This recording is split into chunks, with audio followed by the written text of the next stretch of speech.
Peggy 18.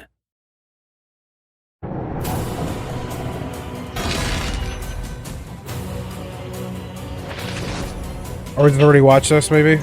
Chaos Gate Demon Hunters combines a fast-paced, turn-based tactical RPG with strategic management, all set in the Warhammer 40,000 universe. You'll command a strike force of Grey Knights in a campaign spanning a vast sector of the galaxy. Your goal is to put an end to an insidious plague known as the Bloom, set into motion by the chaotic forces of Nurgle. Huh? The Grey Knights are a secret order, humanity's greatest weapon against chaos. I'm just kind of wondering if it's all going to be Nurgle based, or if Nurgle Grey Knights, or if you're going to work with Death Watch at all, or even the Inquisition. We're not going to talk Inquisition, so that'd be kind of cool. They have access to a wide array of arms and equipment, but they're also really powerful psychers. Yeah, and that opens up a ton of possibilities for customizing your squad with unique abilities. Yes. We knew it was going to be a huge challenge to balance a classic tactical RPG with the unstoppable force of the Grey Knights. Yes.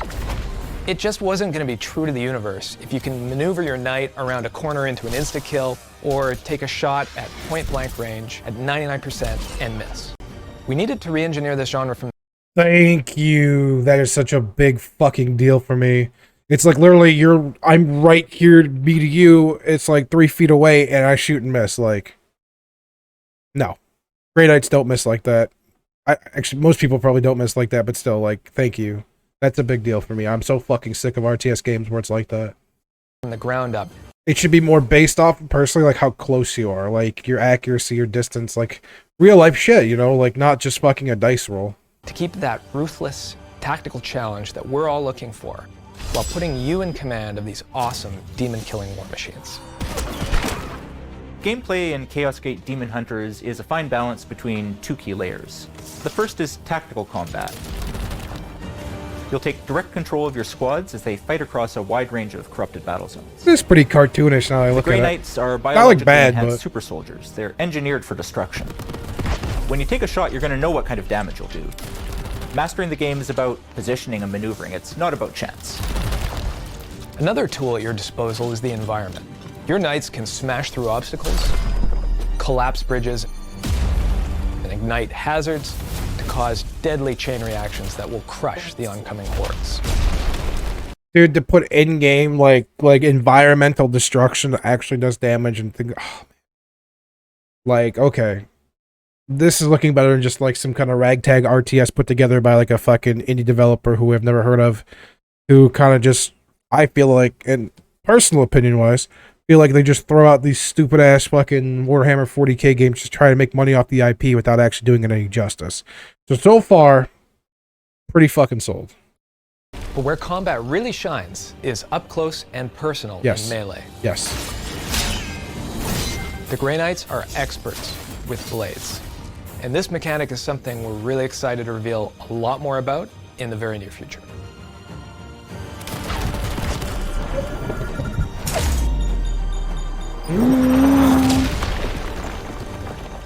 The second layer to the game is strategic management. The Bloom is an intergalactic plague spreading through an entire sector of the galaxy. It's your job to wipe it out before it gets out of control. Your strike cruiser, the Baleful Edict, is your base of operations, but it begins heavily damaged. You'll have to restore its systems, train and customize your knights, upgrade their equipment, and also research arcane knowledge to develop certain tools and psychic powers to help you contain the plague. Your knights can be customized starting from simple cosmetic enhancements all the way up to specialist classes, each with... Can I make them look different? Did I see that in there? Hold up. Hair color, skin color, crest. You can change, you can give them... Oh shit, my chair just fell. No. Dude. Knights can be customized starting from simple cosmetic enhancements all the way up to specialist classes, each with its own unique set of abilities to choose from.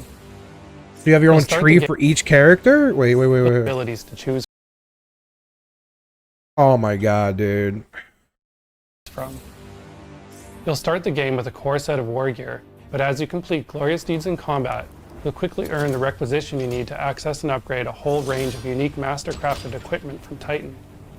Mixing your squads, loadouts, and builds will be essential to overcoming different enemy combinations, from the lowliest minions to the towering greater demons. So we at Oh, Complex Games have actually been in sorry. this I wanted industry to for a look at long that. time. The core team got together over 20 years Can ago. I get that? And sit Is together that a- over 20 years ago. is that a and jacket? Since then, we've a long time. Can I get that? Hey, can you make this? Well, it doesn't have to say dev team on it, but it could just say, you know, can you make like a patch like that? Can you do that? Oh, I want that. I just don't want the dev team part. Just put Bam Bam right there. The core team got together over 20 years ago, and since then we've been working on a wide variety of games across different platforms for well-known publishers. For us, reviving the spirit of Chaos Gate was a no-brainer. The original was everything we wanted out of a Warhammer 40,000 game back in 1998. And we've been waiting over 2 decades to see a more modernized take on this come back to the Warhammer 40,000 universe. Over the years, we've built a great relationship with Games Workshop on other titles. And it's really that relationship that gave us the confidence to pitch a game we really wanted to make in this revival of Chaos Gate. We've also had this amazing privilege of collaborating with Aaron Dembski-Bowden, who created the game's characters and wrote the main script. We knew from the get-go that he would be the perfect choice to help us breathe life into the story, and we were totally blown away when he agreed to come on board. We've taken a lot of inspiration from the greats in this genre, but we've really made it our mission to craft a tactics meets strategy experience that will both resonate with Warhammer veterans, as well as bring something really fresh to all fans of the genre. And that's the hard part, I think, is trying to please the Warhammer. And I've realized this really quickly, and why I think Deathwing doesn't get the credit it deserves, is trying to please the Warhammer veterans while drawing a new crowd in is nuts. I think that's going to be like the biggest fucking hurdle that any Warhammer game coming out is going to need. That's why, like, I think Dark Tide is going to be good, because it's not quite based around just the whole Astartes thing. It's more based around like Inquisition and working for the Inquisition, or being what's it called, acolytes. I think you're acolytes in that game, if I remember correctly. So I think that would have an easier take on it and be a little less, because you're more human, working in a hive than you are, you know, Astartes running around the galaxy, you know. And that's where fucking Eternal Crusade failed. Just saying, but we'll continue on.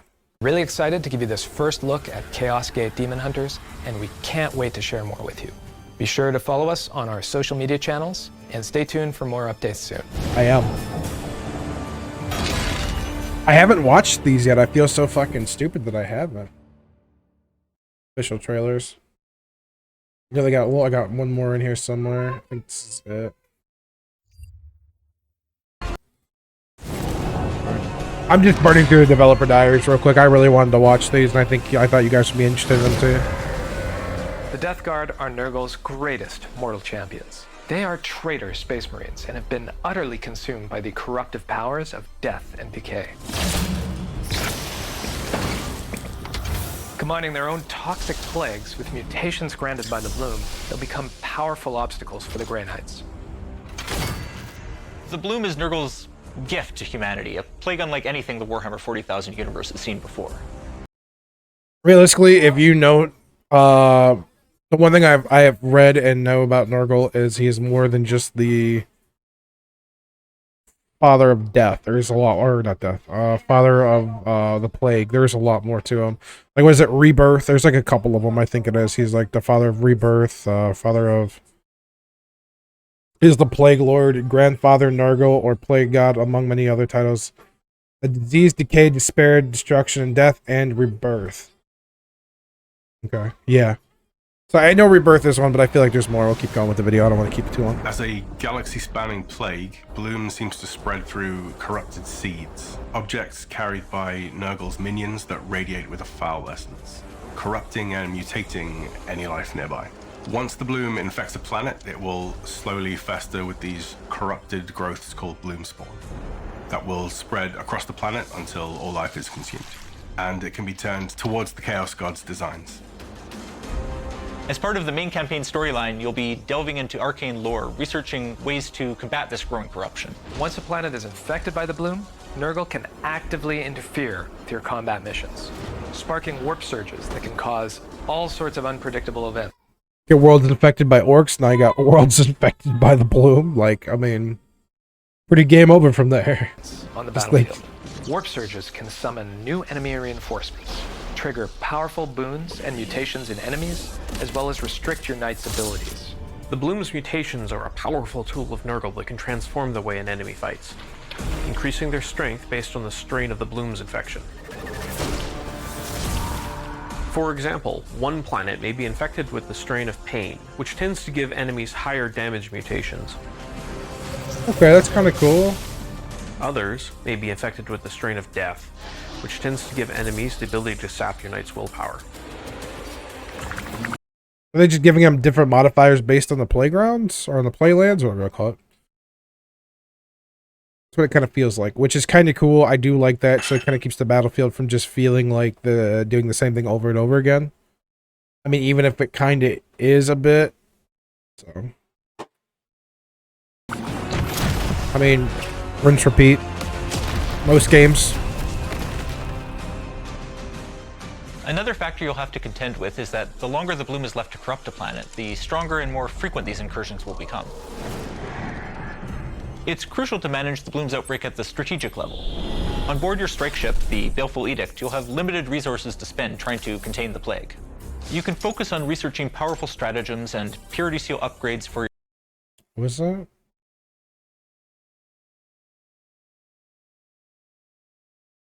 Target Knights recover +3 will immediately. Target Knights. Okay. Purity seal upgrades for your weapons Bit and of a armor. card system, alright. That'll give you an edge in combat. But you can also spend resources on your ship, improving its ability to respond quickly to new combat missions. And suppress the bloom's corruption. Against the forces of chaos, you'll have to make difficult choices that can have far-reaching consequences in the overall campaign. Ensuring your strike cruiser is operating at its fullest potential is... So the thing I'm wondering about this camp when they play the campaign, like, is it going to be different every time you play it? Because it kind of seems like from the map and the way they're setting it up and the way they're talking about it, like, you know, it's not going to be like the same locations every time. It's not a linear path. It's more of a seed path is what I guess you would call that, where it's different seeds for every location, and where different things are done that continue on to an eventual end game. It's kind of what I'm getting the feeling of here, which is great. Like, I'm totally for that. So, like, at least it's something different than other just following the same linear path. But I'm kind of curious if that's what they're talking about. Vitally important to your success. This is a Warhammer 40,000 game, so we have the advantage of working with all the finely detailed Games Workshop miniatures as our reference. And the codexes give us a lot of material to work with as well. The armaments They read and the abilities of the codexes? knights and enemy units have been tied tightly to the miniatures that influence them. But because our game mechanics are very different from the tabletop experience, we were able to pitch some tweaks and totally novel abilities for all the units, as long as they match the theme and lore requirements of the world. Throughout the campaign, you'll cross swords with greater demons, demon princes, and other gigantic foes. These are Nurgle's champions with unique abilities, and they represent a massive obstacle to defeat.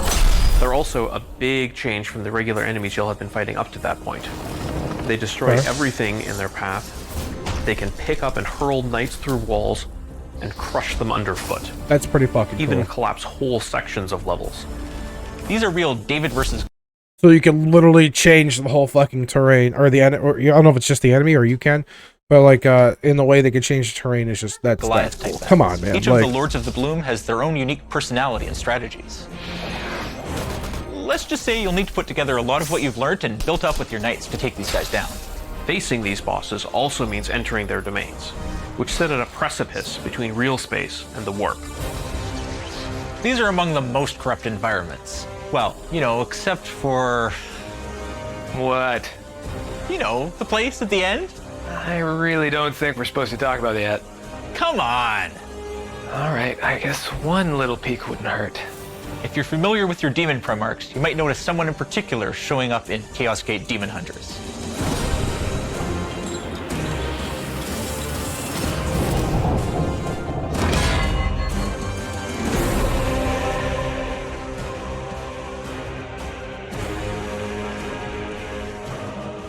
Yeah. All right.